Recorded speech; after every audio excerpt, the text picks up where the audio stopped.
Good evening and welcome to today's CambriLearn webinar, Reimagining Education for Neurodiverse Learners in the Middle East. My name is Alan and I'll be your host today, and we are thrilled to have all of you join us for this very important conversation.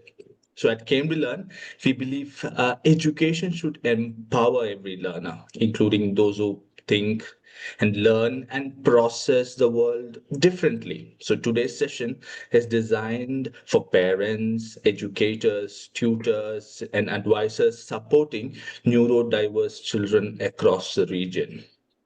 So before I move further, it's time to invite our amazing guest for today.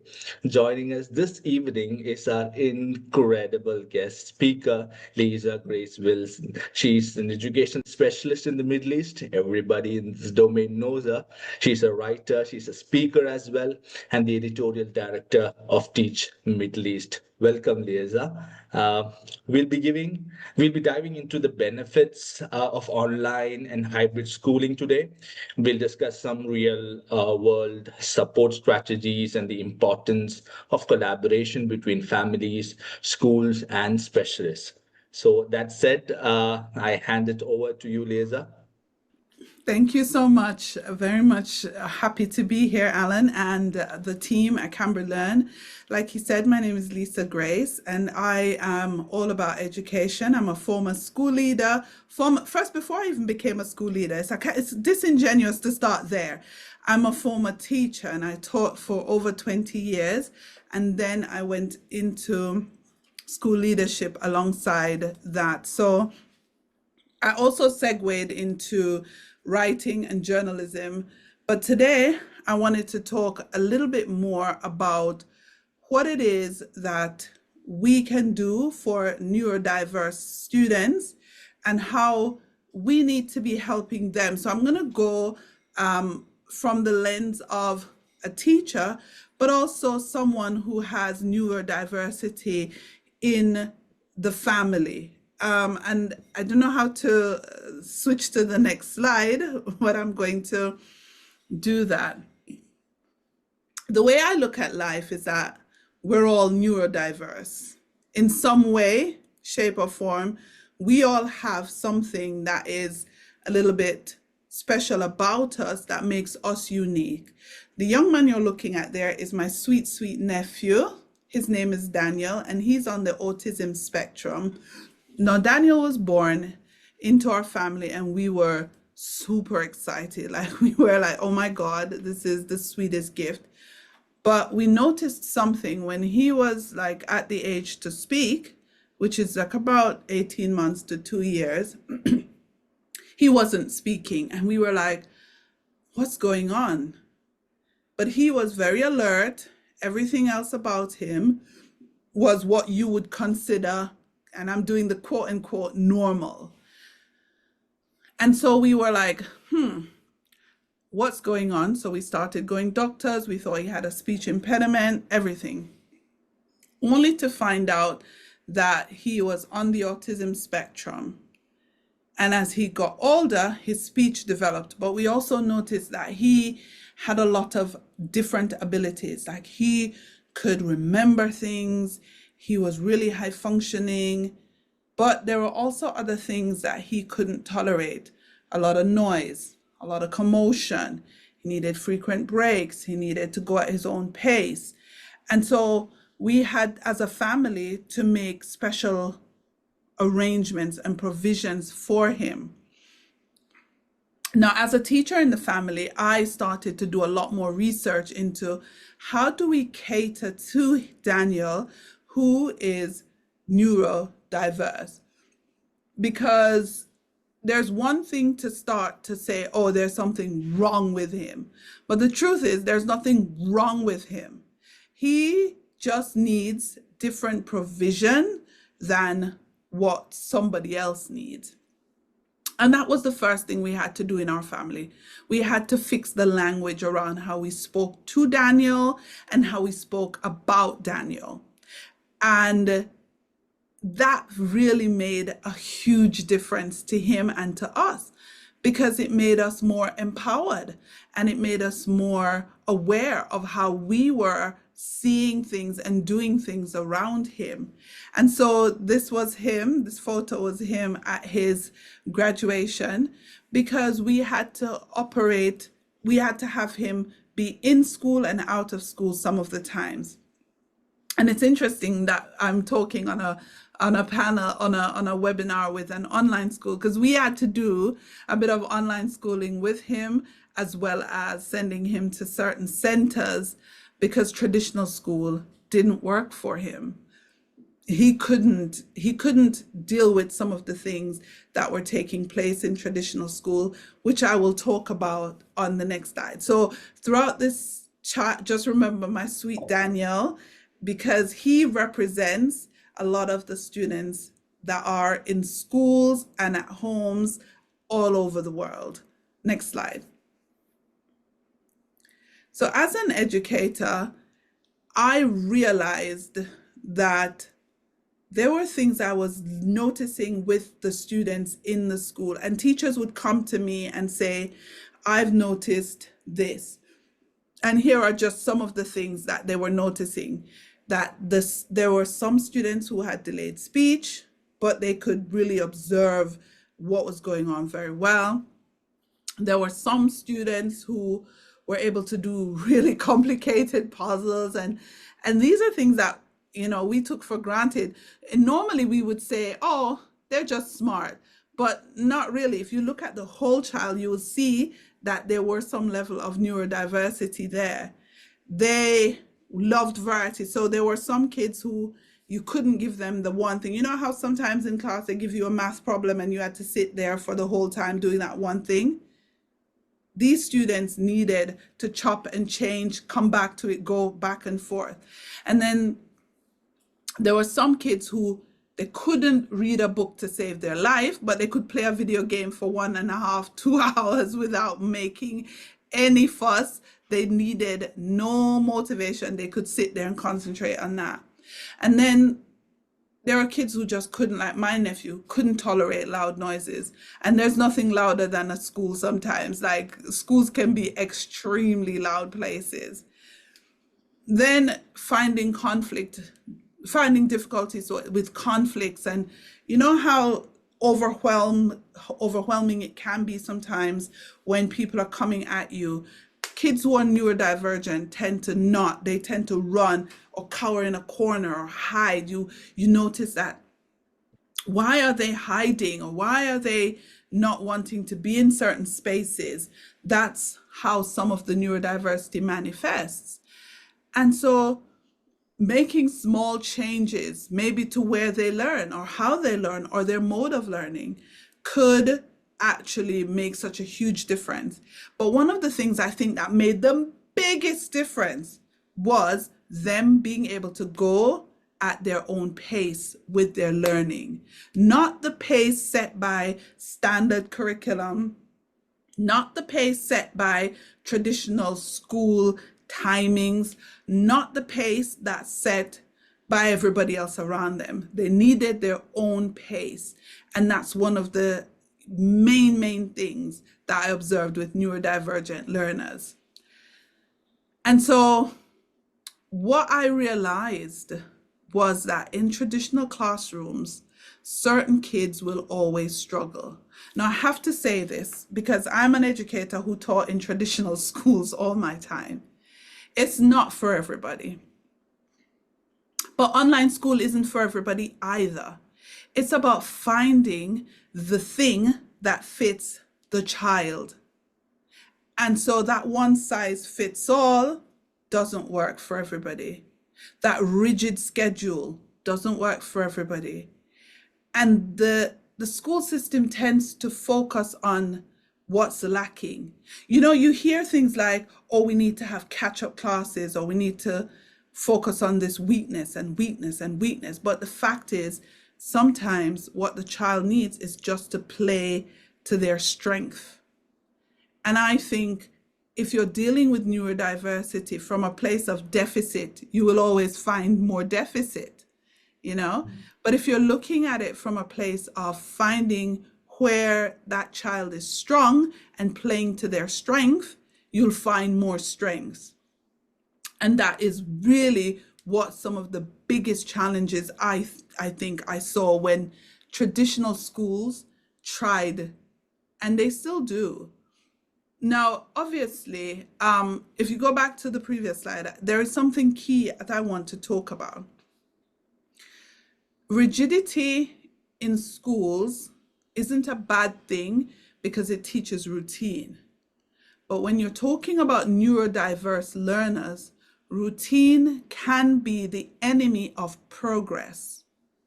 And it isn't because they don't need routine, they do, but they don't need routine that makes it so rigid that they cannot find themselves within it. Meaning, today, the neurodiverse learner might want to just read. And it doesn't mean they are skiving off or they don't want to do the work, but they'll be ready for the work tomorrow because maybe they are overstimulated and they just need to be calmed down. But schools don't work like that, where you can just sit in quietly for a day and just calm down and your nervous system returns to parity. And so we have to think about, how are we making sure that we give them room within that system to be themselves? Next slide. So what do they need? Flexibility. Flexibility, flexibility, flexibility. If I think about Daniel, I think about the fact that we even had to learn how to become more flexible around him and to accommodate his need. Strength-based approaches, where we're not looking for deficit, like I told you, we're looking for strength. Individualized pacing, and that doesn't mean slower. And so we have to be very careful with that, because sometimes when we think neurodiverse, we think, oh, we have to slow it down. That's not true. Individualized pacing can mean speeding things up because they've gone ahead, or it can mean slowing down. And so that's why it is individualized, because it's according to the child and how they learn. And then sensory considerations. Do you know that as a neurodiverse learner, something that's important is the environment in which they learn? Moving from one classroom to the other classroom to the other classroom in a massive school is very, very overwhelming for some kids. And just having their special cushion, their special chair, their special laptop holder, their special light, their own toilet in their home, their mom's cooking, those things are calming for a child who is neurodiverse. And these are some of the things that we must consider when we're dealing with them here in the Middle East or anywhere really. And so for me, I know this is a CambriLearn webinar, but for me, it really is about thinking about the child first.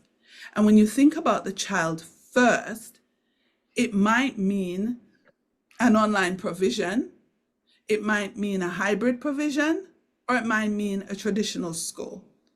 But I want, if you take anything away from this webinar, it is to think about the child first.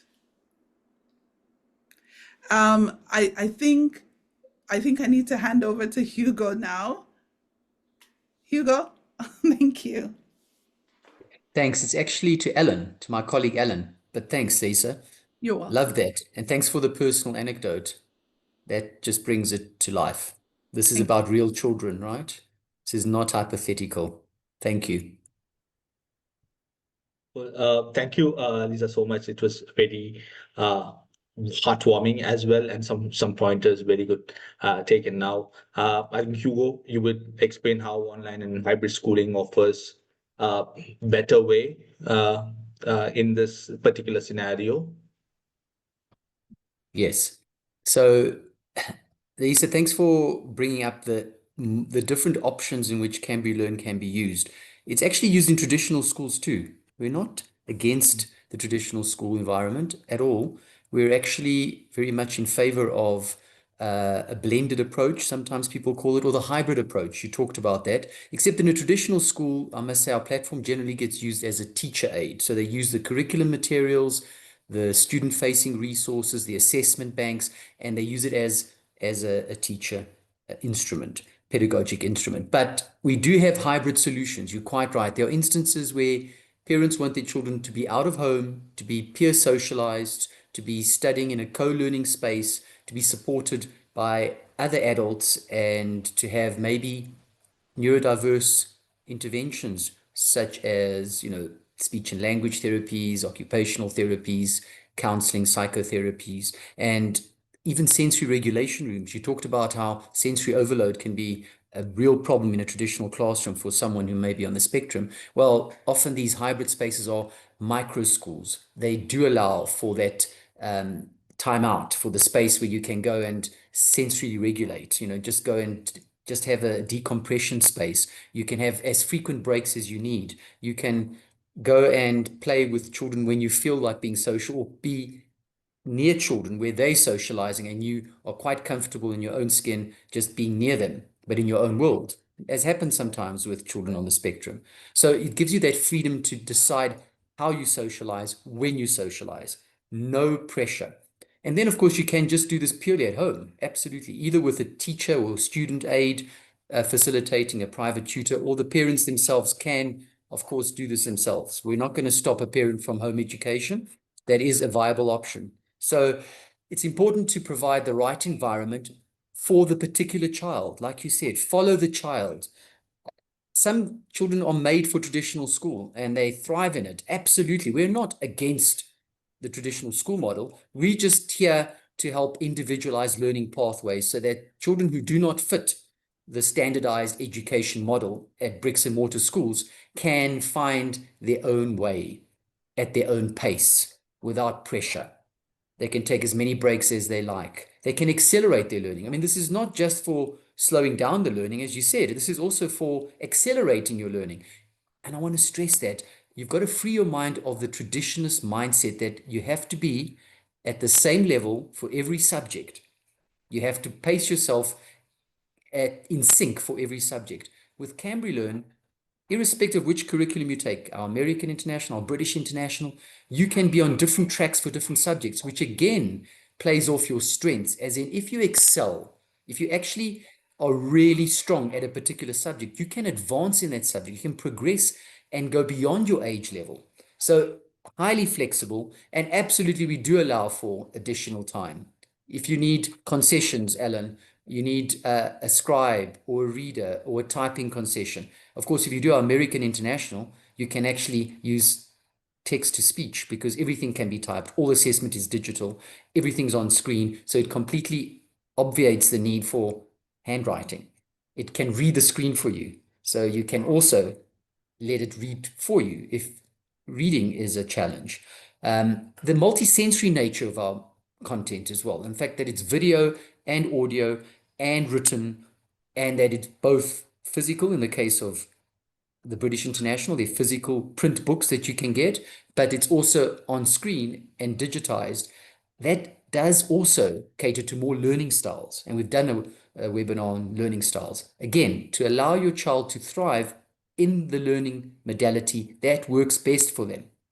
And then perhaps what's most unique about CambriLearn is you've got unrivaled flexibility in the sense that we both live stream classes with FaceTime with your tutors using Zoom, but you have face-to-face time with our professionally certified teachers, and you have classmates in that session. Of course, you're welcome to attend it incognito, turn off your mic, turn off your camera if you wish to have privacy or you just don't want to be overwhelmed by the participation. But you also have those sessions recorded so that you can go watch them in your own time. You can school entirely at your discretion, whenever your circadian rhythm is optimal, whenever you are less stressed, whenever you are ready to learn, you learn anywhere, anytime. So we are here to really allow you to structure your day however you wish without any barriers, any burdens. That's how we accommodate for neurodiverse learning. That's how we accommodate for personalized learning, whether you're neurotypical or not. And I have to agree with you, we're all neurodiverse. I mean, neurodiverse just means that you learn in different ways and have different challenges and different strengths. That speaks for all of us. It's a spectrum. We're all on that spectrum somewhere. And this form of learning frees you up to learn in the way that works best for you. So what are the tools and support mechanisms that we make available to you? So we've got a lot of features, and you can see some of those listed there. I'd like to take you through them. So there's a wide range of digital tools. This is what tech does do. It enables personalization at scale, instantaneous feedback. So we've got progress tracking called Student Tracker that's made available for free to any educator involved with that student, to their guardian or parent. We do provide organizational aids. We have incredible academic support so that should a student be encountering any kind of struggle with keeping up with the work or with using the tech or with submitting of assessments, which by the way is voluntary and never time-based, you're never late when having to submit assessments, then you've got academic support to call on to guide you as to a personalized learning plan. And there are neurodiverse friendly tools as well, in the sense of, like I said, if you need privacy, if you need to be incognito, you can turn off your camera and mic. If you want to work just asynchronously because a live session is just too anxiety provoking, then just watch the recording. If you want to chat to teachers privately, you've got teacher chat, direct, unlimited ability to message your subject specialist teacher anytime. And this can also be done on behalf of the student. So it can be that it's the teacher aide or the guardian that's working with their child, or the tutor or the teacher at a traditional school. You've got access to our professionally certified staff anytime. And then, of course, the human support. I think we have to emphasize that we like to humanize our tech, because tech can become a little remote. And so we like to have a personal touch. You can reach us telephonically, on WhatsApp. Yes, there's a chat bot, but there's also people like Alan and I who are able to give you a good old-fashioned phone call, speak to you in person. Alan is in Dubai, so if you want to meet up with him, he'll gladly consult you and counsel you in person, completely free. It's part of our way of trying to make this form of remote education more personable. Very important, that. Okay, so how does it work? Alan, you want to take this over? Sure, sure. Thank you. Thank you so much, Hugo. Sure. And I think many of our listeners would be wondering, like, okay, this is it, but how does it actually work? What are the steps involved in the whole process? So to take all of you through it, step one would be to have an initial discovery meeting, like what Hugo just mentioned. This is, for us to get to know your child, know the child's academic history, the strengths, the challenges, the goals that together as a family has set. We explore the previous support system, if any, that you have used. We will discuss learning preferences, and after that, we will customize a learning path and we will recommend it to you. That is, we may suggest, a particular curriculum. Maybe if British is too challenging, maybe the local curriculum or US curriculum would be the way to go forward. We would recommend subject pacing or tutor support if needed. Now we would try and recommend academic accommodations, like Hugo just touched upon earlier. Do you need extended time for exams or assessments? Do you we provide reduced workload? Some additional scaffolding if needed. And then would be the connection with the right support. Like Hugo mentioned, also our support is unrivaled. For students who need more help, we connect with families, with trusted partners. We connect with learning centers, education therapists, function coaches, or even subject specific tutors. And then we do have ongoing monitoring and adjustments. That is, you parents would receive regular feedback, so feedback through progress reports, and also most importantly, teacher communications. We proactively reach out if a student appears disengaged, stuck, or overwhelmed, and we will help course correctly very quickly. Now, is the whole family support. Okay, so parents, yes, you do have access to onboarding us. So we help you in onboarding, scheduling, advising you your schedule, subject selection guides, what subject to take at what levels, and yes, absolutely emotional support as well. So we offer webinars like these, or dedicated to our students, community chats, and content designed to empower parents, as co-educators. We do not, single out anybody. We work together as a family. So now let's take a look at the power of partnership. So I spoke about many different partnerships. Let's see what is the real power of partnership between our tutor centers, and us. So for that, again, I will hand it over to Hugo, who would take you through the next session. Thanks very much, Alan. Yes, so I want to dive a little bit deeper into what hybrid means. So we have a hybrid hub in Dubai, for example. We're about to open up one in Abu Dhabi. And what that means, let's unpack that term. What does hybrid mean? It means that you can go in person and receive in-person support services, of whatever they may look like. And you can have academic assistance. So you've got tutors on hand that are subject proficient. You receive parental counseling if you need advice and support for the parent. At our Dubai hub, for example, parents often get together for coffee, and now they have a parent support network going. And they even have therapists. So this is our world famous Louise Dawson hub. And they have real experts in therapy, in treatment, and in support services of all kind, emotional, behavioral, and of course, cognitive.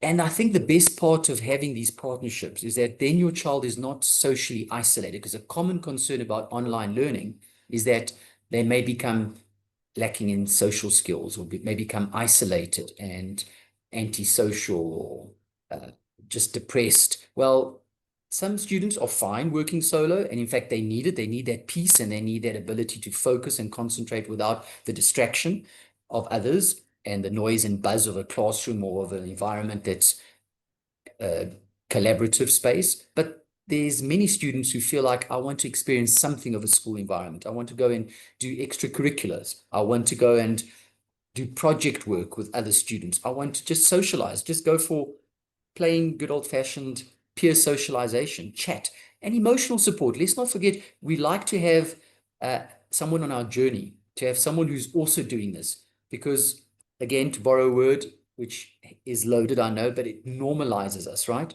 Part of the problem is a lot of students see themselves as being ostracized by the norm, the society in which they're in, because this is not the standard way of studying. So to try and normalize it, to try and actually enable them to just feel more comfortable the way they're actually studying, because they're going to end up being more autonomous, more independent. They're actually going to be ahead of their peers in many respects, socially, emotionally, as well as intellectually. We offer these hubs. So that's why partnerships are so important in education, because it actually takes a team. And it's not just the parents that have to team up with us. It's often other services, allied services that wrap around our academic services and enhance the feel of the school experience. After all this, I'm sure you'll agree, school is about much more than just education in the sense of academics, right? Education is beyond just the curriculum. There's the hidden curriculum. There's the social emotional. And that's what we try and impart through in-person on-site services. We have virtual services trying to achieve some of that too. I mean, we do have cultural events. We do try and organize fashion shows and virtual talent shows and creative writing competitions. And we'll even organize in-person matric or prom or end-of-year celebrations and balls. But it's just helpful to have a place where your child can go out of home and receive care from suitably qualified adults and not feel like this is somehow setting them apart in society. I hope that makes sense. So we're on to our live Q&A, and I have the first question already. So I'm going to pose this actually to, if I may, Lisa, I think it's fair to ask you this question. It's a tough one, so that's why I'm putting it to you. How do I know or test, interesting, is there a test, which option of these forms of schooling, of this modality, which form of schooling is best for my child without disturbing them too much? In other words, if they're going to have to transition from one way of schooling to another, how do I do that? How do I establish which would be the best changeover? Yeah, oh, that's a good one.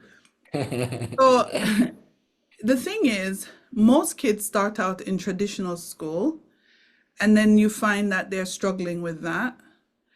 And I would say the best way to test out is traditional schools normally the first, because that's what everybody does, it's just tradition. You think, okay, you go into a brick and mortar school, but then you find out, oh, my child doesn't cope in this environment.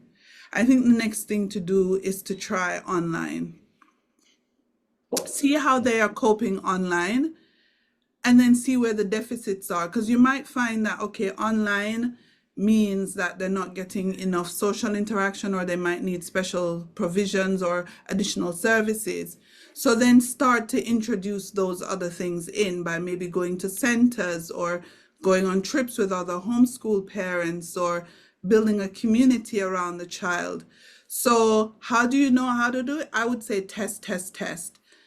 Introduce things and withdraw them as and when you see they're not working is how I would suggest that you go about that. Thanks. I think that's a very sound approach. It is very particular to every child, and there's no single answer. You're going to have to explore, but gently. I suppose try the least traumatic change first, and then see how that works. And often, you're quite right, Lisa, they go home and kind of have to recover their footing, recover emotionally. Maybe their self-esteem has taken a beating at the traditional school, and then they have to actually just recoup that, have some recovery time. People sometimes refer to it as unschooling or deschooling, where they need a place to decompress and a time period to just recover their balance, and then they may well be ready to go and be reintegrated into a micro school environment, a small hub where it's still social, it's still out of home, but now they have more control over how they socialize. It can be that you reintroduce them to a more social environment later, but maybe go home first and let them do it purely online to start with. True. I have another good question. I think I'm going to field this to Alan. Alan, can you elaborate? I touched upon it, the student tracker. How does CambriLearn offer support for the parents of neurodiverse students now? So now it's asking about the adult caregivers, like the student tracker. Tell us more about that. Sure. Now, apart from all other digital tools that we have, a student tracker is a very important one where the parents are in the journey along with the student in every possible step and every possible way. There is at most 100% transparency, where in terms how much, where the students is reached in studying, where have your child, how have your child fed so far, each and every information or each and every step that child goes through our student tracker, the parent is also in that journey, be it class timing, so be it number of classes attended, be it what subject till where they have reached, be it some worksheets or assessments. The parent is there along with us as well, but the parent is also there in that journey. It's 100% transparent. Thanks, And I Alan. think when you join up with us, you link the accounts. If you're looking for a technical, then we link the account of the parent. The parent will have an account, the student will have an account, and the parent and student accounts are linked together. And you log in and you get all the data, which is real time integrated. Thank you. I'll take this one. Looks like we're going on a round robin basis, but I really want to answer this. Are CambriLearn teachers equipped to teach neurodiverse students? So I think we need to be clear that we're not necessarily going to staff our school with remedially trained teachers, with teachers with special needs expertise. They may or may not have it, but their primary function is to be instructors of the course material and assessors. They do all the grading. and prepare you for any external exams that may arise, like on the Cambridge or Pearson International systems. It will be the IGCSEs and A levels. However, where you can get support for neurodiverse students is in our hubs. It's in those partners we mentioned. So if you feel like you need additional services that have been already mentioned, then you need to generally go in person. Having said that, I must say we actually do have some online partners that deliver desktop occupational therapy, speech and hearing therapy online. Of course, telemedicine has arisen, especially since COVID. So even telehealth or online health services are available, and you always have us ready to consult you with a ready ear and empathetic ear if you should be struggling as a parent or as a child. So you can reach out to your student success consultant. It's very important to keep in mind that we are here to help, but please do not rely on CambriLearn as a special needs school or as being remedially proficient in a particular subject area. Not necessarily. Another good question. What are the benefits? At least I'm going to pass this to you. You did touch on this, but maybe you want to elaborate. What are the benefits of mixing an online school like CambriLearn with in-person classes, specifically in the case of neurodiverse students? Yeah, so I think if your school allows you to have this mix, or even in general, just having the optionality of being able to go in and out is extremely good for a neurodiverse child, because they might have what we call episodes, right? And if they're having an episode where being in a big social setting is overwhelming, having that option to continue their learning online is invaluable, really, because it means no break in their learning, but it also means they don't have to be overly stressed thinking that they have to go into this environment that is not suitable for them at that time. So that's basically one of the biggest advantages of having both options available. Thanks. Thank you, Lisa. So another good question. Can students enroll throughout the year? Absolutely.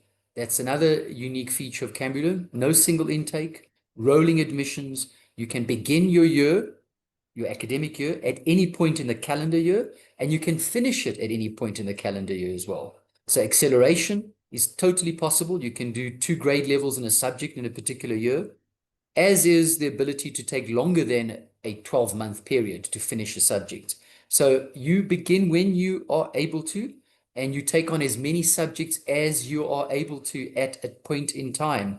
You can even stagger how many subjects you take over a time period, and you can add them as you go, as you feel more able to. There's even that flexibility. And there is another good question I have to ask. Thanks, Humaira, for asking. After 8th grade, this I'm going to give to Lisa as well. Again, I'm sorry, I'm calling on you again. What are the streams or accommodations for children who are non-verbal? Now that I think is a very tough situation. If you have a non-verbal child at secondary school level, and now you're looking to do maybe the hybrid model, it sounds like a certain level of challenge there, which I'm not sure an online school can cater for. But Lisa, do you have any insights? Do you know of non-verbal Yeah. high schoolers doing this? So I do know, I've had experience of kids who are nonverbal in high school, and the particular child I'm thinking about was very, very smart. And I think what people mix is that nonverbal does not mean slow, or doesn't mean that there's any reason that they can't access the curriculum. They just won't be able to verbally tell you, or they're choosing. Sometimes they're selectively mute. That's something else that we have to be aware of, is that the child might be nonverbal because they're unable to speak, or they might be nonverbal because they're choosing not to speak. Either way,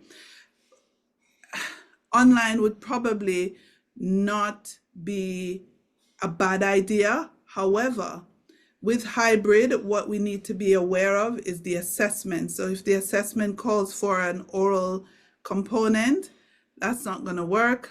So when a child gets to year 8, year 9, you'll have to guide them in choosing their subjects wisely. But trust me, nonverbal kids can work either in or out of hybrid school. So they can either be online or they can be hybrid.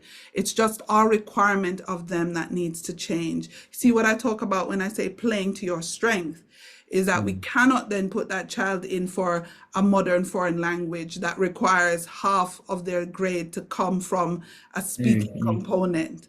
So we have to now look at what are their strengths and then guide them, year 8, year 9, whatever, guide them into the subjects and the areas that are actually to their strengths. But I think either model, because the child I'm thinking about was in traditional school, but either hybrid or traditional works for nonverbal kids. Thanks very much. Sure. I'm learning, Lisa. I appreciate that. So I'm going to answer Pia here. She's asked for another explanation of the hybrid model, but you've already enhanced on that explanation. Thank you, Lisa. So the hybrid model basically means a mix of online and in person.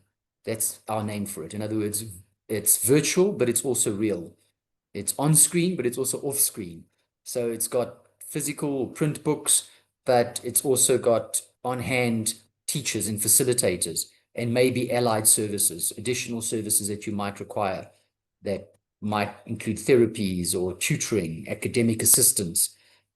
So it's a mix of the two, which allows for as much socialization as you need or want and allows you to experience schooling outside of the home. But if you want to school on your screen at home all the time and that's working for you, you're welcome to do it with CambriLearn. It's just that for many children, even the non-verbal ones, as I'm hearing, they want to go to a traditional school or a hybrid environment. They may not verbalize. It could be elective mutism, or it could just be that they have struggled with speaking and don't want to or can't. But either way, they might still want the company, the companionship. And those are the spaces that provide it. Online, of course, is entirely possible to never speak. And yes, you're quite right. You have to look at modified assessment, or you have to select subjects that do not require an oral component. Because if the exam insists on it, then of course do not take that subject. Now, luckily for Cambridge English, for example, first language, there is no oral component. It's an endorsement. You can get by on just written expression. But for foreign languages, you're quite right. On the British International, there is a requirement that you have an oral exam, a listening comprehension where you've got to verbalize. So you'd have to then steer clear of such subjects or apply to the relevant exam board, whether it be Pearson Edexcel or Cambridge International, for an exemption, because they do cater for all kinds of special needs. Funnily enough, not often thought of, but they have what they call access arrangements for exactly that purpose, where you can have a scribe, a reader, extra time, modified assessment. I imagine you would be able to get an exemption from an oral component if you could justify it. So something to keep in mind. And time is up. Sure, can't believe we got to the end already. That was quick. I think time flew. So Thank you. thank you very much, Thank you. everybody. Over to you, Alan. Thank you. Thank you so much, Hugo and Lisa, for answering all these questions. And I really hope, today's session helped all attendees reimagine what education can look like for your child or for your students. And I would encourage all of you, if you like to explore our offerings or speak to an advisor, want to learn more, if you have any other questions you want to ask, you can just scan the QR code here. You can also keep following our socials for real-time updates. But scan the QR code; it will take you to our page. You can book a consultation with one of us for free, and we would be really happy to connect with you, or connect you with our support team, or our local tutoring centers. Let's discuss in detail what you need, because personalization is very important. That is what we do. And once again, thank you so much to our wonderful speaker, Lisa, and everyone who joined. I would also want to give a shout out to Teach Middle East, our partner here, and thank you from all of us as well. well. Once again, have a beautiful evening. And remember, neurodiverse learners ain't broken. They simply need a system that works with them and not against them. So, I will wind up for today. Have a beautiful evening. Thank you all for joining. Have a great evening. Bye bye.